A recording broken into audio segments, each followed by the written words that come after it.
bisitahin natin si Birdie. Bisitahin natin si Birdie kung ayos ba siya ngayon. At healthy naman, oh, nakikita naman niya. Ayan, ang likod-likod, oh. Birdie, huwag kang gumalaw. Ang video, ito ay ano, nakalimutan ko to din. Basta, ayan o, healthy pa rin. Ayan.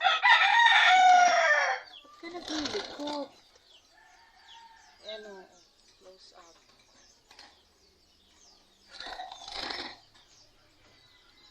Kailangan na natin palitan yung ano mo, bird cage mo, masyado ka ng malaki. Ano sa bird cage mo. So, yung cage ay dapat na mag-bye-bye. Okay, sige, bye na. See ya.